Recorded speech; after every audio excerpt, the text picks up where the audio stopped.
Ma question s'adresse à Monsieur le ministre de l'Éducation nationale. Elle porte sur la mise en place de la plateforme Parcoursup qui succède à l'application APB. Ma question est simple. Comment, Monsieur le ministre, cette application pourrait-elle garantir l'égalité entre les futurs étudiants? Comment le pourrait-elle, en effet, alors qu'elle a été mise en place dans la plus grande précipitation, sans même attendre que la réforme dont elle procède ait été définitivement votée par le Parlement?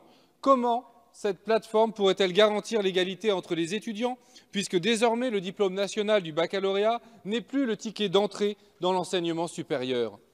Comment pourrait-elle garantir l'égalité des futurs étudiants alors qu'elle introduit, malgré vos dénégations, une sélection entre les élèves fondée sur des critères opaques, variables d'une région à l'autre, d'un établissement à l'autre?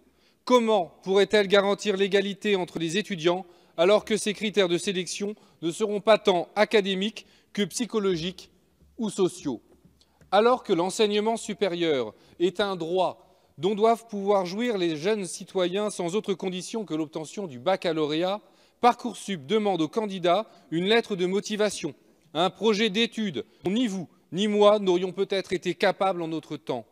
Ces savoir-faire qu'on demande aux futurs étudiants sont socialement particulièrement discriminants et ils feront leur œuvre, fermer davantage encore l'enseignement supérieur aux jeunes issus des classes populaires. Vous prendrez bien sûr prétexte des désastres d'APB et de l'iniquité du tirage au sort, mais nul n'est dupe. Qui veut tuer son chien l'accuse d'avoir la rage.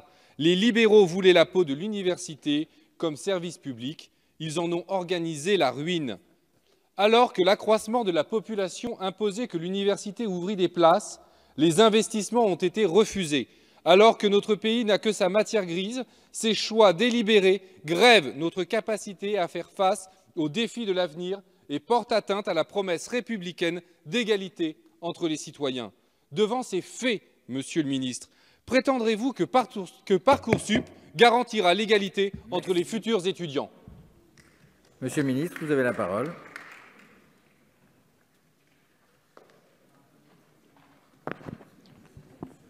Monsieur le Président, Mesdames et Messieurs les députés, Monsieur le député Bastien Lachaud, merci pour cette question qui a déjà fait l'objet de questions au gouvernement cet après-midi. Et je vous ferai le plaisir de ne pas vous dire ce que j'ai déjà dit cet après-midi et que vous avez certainement entendu.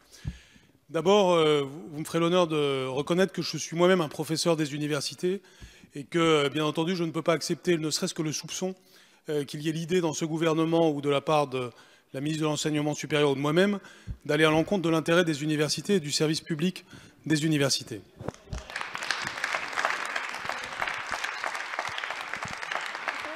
En second lieu, vous avez tout à fait raison de considérer que l'accès à l'enseignement supérieur est en effet un droit constitutionnel. Et que ce droit constitutionnel a été en quelque sorte violé l'année dernière lorsque le tirage au sort a été le moyen de sélection que, semble-t-il, vous semblez préférer, alors même qu'il représente justement la pire des inégalités. Je suis totalement honnête, c'est vous qui ne l'êtes peut-être pas. Parce que c'est vous qui n'êtes peut-être pas, parce que la véritable inégalité, elle a été créée effectivement en excluant des gens qui ont été obligés d'aller faire leurs études supérieures en dehors de France, des gens qui ont été exclus alors qu'ils avaient parfaitement réussi leur baccalauréat. Si c'est ce système-là que vous aimez, eh bien dites-le franchement. Alors nous allons vers un autre système. J'ai bien compris que vous pensiez que j'allais accuser le système précédent pour mieux justifier un système que vous jugez plus inéquitable. J'ai bien entendu votre argument, il ne vaut pas. Nous venons d'un système extrêmement inéquitable et nous allons vers l'équité. Nous allons vers l'équité parce qu'il y a du qualitatif, il y a de l'humain dans les processus que nous avons établis. Pourquoi? D'abord parce que les élèves aujourd'hui, contrairement à ce qui se passait auparavant, sont conseillés. C'est une réalité d'aujourd'hui, vous ne pouvez pas la nier. Il y a 2 professeurs principaux dans chaque classe de terminale de France. Ce n'était pas le cas auparavant. Il y a donc un suivi personnalisé. Il y a d'autre part des moyens informatiques qui ont été mis en œuvre qui sont importants. Par exemple, le site Terminal 2017-2018 qui permet d'avoir des informations qu'il n'y avait pas auparavant. Il y avait enfin... il faudrait plus de temps pour vous répondre complètement. Mais il y aura certainement d'autres questions ensuite. Il y a effectivement les attendus des universités qui permettront tout simplement de combattre l'échec en premier cycle en orientant mieux les élèves, mais certainement j'aurai l'occasion de préciser ma pensée ultérieurement. Merci, Monsieur le Ministre. La parole